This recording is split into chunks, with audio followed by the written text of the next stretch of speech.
तो guys Ben 10 के पास काफी सारे एलियंस हैं, जिनमें से कुछ तो बहुत ही ज्यादा पावरफुल हैं और कहीं ना कहीं हम ये भी कह सकते हैं कि यही एलियंस बेन की पर्सनैलिटी का एक हिस्सा भी है, क्योंकि अगर बेन के अंदर कोई चेंजेस आते हैं तो वैसे ही चेंजेस हमें बेन के एलियंस में भी दिखाई देते हैं। फॉर एग्जाम्पल, अगर बेन कभी बीमार होता है तो उसकी बीमारी का असर हमें उसके एलियंस पर भी देखने को मिलता है, और यही तो आज की वीडियो का टॉपिक है, top 5 sick aliens of Ben 10। यानी कि आज हम उन एलियंस के बारे में बात करेंगे जिनके ऊपर हमें बेन की बीमारी का असर दिखाया गया है। तो वीडियो काफी ज्यादा इंटरेस्टिंग होने वाली है, इसीलिए वीडियो को पूरा एंड तक देखना। और हाँ, वैसे तो मैं ये बोलता नहीं, लेकिन प्लीज अब से वीडियो को शेयर कर दिया करना, क्योंकि YouTube शॉर्ट्स को प्रमोट करने के चक्कर में नॉर्मल वीडियोस के नोटिफिकेशंस को बहुत ही कम लोगों को भेज रहा है। और इसी को देखते हुए मैंने एक शॉर्ट्स चैनल भी बनाया है जिसका नाम है फैन 10 के शॉर्ट्स, जिसका लिंक आपको डिस्क्रिप्शन में मिल जाएगा, तो आप उसे भी सब्सक्राइब कर लेना, क्योंकि वहाँ पर मैं रेगुलर बेसिस पे शॉर्ट वीडियोस डालता हूँ। और पिछली वीडियो का रिस्पांस देख के पता है टकले ने मुझसे क्या बोला?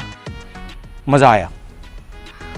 एंड फाइनली इस वीडियो का लाइक एम है 4200 लाइक्स और कमेंट्स का एम है 700 कमेंट्स। तो इस बार भी टकले के मजे करवा देना लाइक्स पूरे करवा के। और अगर मेरे बैकग्राउंड में थोड़ा बहुत शोर आ रहा होगा तो मुझे माफ कर देना, क्योंकि मेरे यहाँ पर पता नहीं क्यों ये दिवाली से पहले ही पटाखे फूट रहे हैं और गाने भी इतनी तेज बजा रखे हैं, जिसका मैं कुछ भी नहीं कर सकता। तो प्लीज थोड़ा सा एडजस्ट कर लेना। तो अब बिना और देर किए वीडियो को शुरू करते हैं।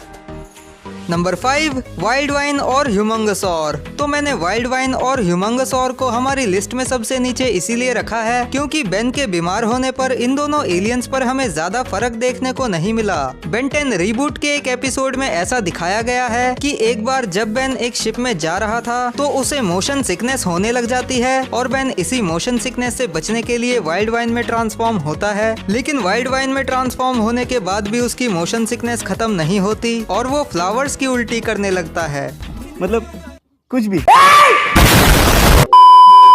और मैंने ह्यूमंगसौर को भी इसी पोजीशन पर इसीलिए रखा है क्योंकि एक बार जब बेन 10 एलियन फोर्स के अंदर बेन को सर्दी जुकाम हुआ था तो उसका असर हमें ह्यूमंगसौर पर भी देखने को मिला था, जहां पर ह्यूमंगसौर को बहुत ही जोरों की छींकें आ रही थी, जिससे उसके मुंह से बहुत ही गाढ़ी सी स्लाइम निकल रही थी और गलती से उसने केविन की चमचमाती कार की भी वाट लगा दी। Number 4 diamond head. तो जब बेन 10 एलियन फोर्स के अंदर डायमंड हेड को जुकाम हुआ था तो छींकने पर डायमंड हेड के मुंह से छोटे छोटे लेकिन बहुत ही ज्यादा नुकीले क्रिस्टल शार्ट्स निकले थे, जो कि इतने ज्यादा शार्प और तेज थे कि उन्होंने पीछे खड़े हुए ट्रक को बहुत ही गंदी तरीके से डैमेज कर दिया। और वहाँ पर सामने टेट्रैक्स भी खड़ा था तो उसे भी थोड़ा बहुत डैमेज लेना पड़ा। लेकिन जब रिबूट के अंदर डायमंड हेड को मोशन सिकनेस हुई तो वहाँ पर डायमंड हेड क्रिस्टल शार्ट्स को शूट नहीं कर रहा था, बल्कि वो क्रिस्टल की उल्टियां कर रहा था। Number 3 four arms. अब फोर आर्म्स के ऊपर हमें अच्छा खासा असर देखने को मिला है बेन की बीमारी का, क्योंकि जब बेन 10 क्लासिक के एक एपिसोड के अंदर बेन को सर्दी हुई थी तो वहां पर हमें देखने को मिला कि फोर आर्म्स की स्किन का कलर पहले से काफी ज्यादा फीका पड़ गया है और बीमार होने की वजह से उसकी अंडर आर्म्स में पस भर गया है, जिसकी वजह से उसमें से बहुत ही ज्यादा गंदी बदबू आ रही है। और यही नहीं, बल्कि फोर आर्म्स भी छींक आने पर ह्यूमंगसौर की तरह ही अपने मुंह से स्लाइम को निकालता है। नंबर 2 वाइल्ड मट। अब बेन के जुकाम का तो वाइल्ड मट पर बहुत ही गंदा असर पड़ा था, क्योंकि पहली बात तो ये देख नहीं सकता और जुकाम होने के बाद तो इसकी जो स्मेल वाली सेंसेस है वो भी एकदम ब्लॉक हो जाती है, जिससे ना तो इसे अपने आसपास के माहौल का अंदाजा लग पाता है और ना ही ये अपने सामने आने वाली किसी भी चीज को सेंस कर पाता है। और अगर इसे वाइल्ड मट की साइड से सोचें तो ये वाइल्ड मट के लिए सबसे ज्यादा वर्स्ट कंडीशन है, क्योंकि इस कंडीशन में वाइल्ड मट के सारे सेंसेस बंद हो जाते हैं और ऐसे हालात में ना तो वाइल्ड मट अपने दुश्मनों पर ठीक से अटैक कर सकता है और ना ही खुद का डिफेंस कर सकता है। तो ये तो हुई नंबर 2 की बात, पर अब फाइनली आ जाते हैं हमारी लिस्ट में मौजूद नंबर 1 एलियन पर। नंबर 1 हीट ब्लास्ट या कोल्ड ब्लास्ट या फ्रीज ब्लास्ट या जो भी आप इसे कहना चाहो। तो मैं तो इसे हीट ब्लास्ट ही बोलूंगा, क्योंकि ये है तो वही, लेकिन इसकी जो पावर्स है वो बेन के जुकाम की वजह से फायर पावर्स से आइस टाइप पावर्स में बदल गई हैं, जो कि हीट ब्लास्ट के लिए एक डिसएडवांटेज भी है, क्योंकि अब वो अपने दुश्मनों को जलाकर राख नहीं कर सकता।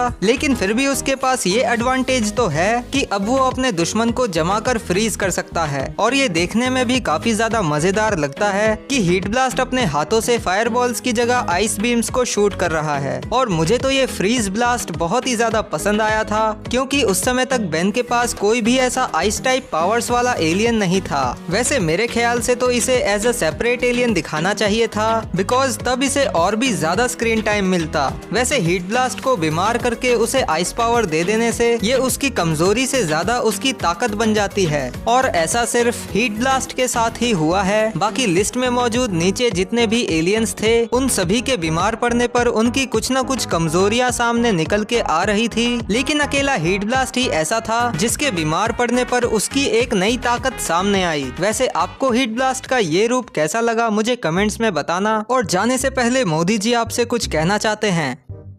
नमस्कार मित्रों, मैंने सुना है कि फैन 10K के चैनल को कई सारे लोग देखते हैं, लेकिन 80% से भी ज्यादा लोगों ने चैनल को सब्सक्राइब नहीं कर रखा।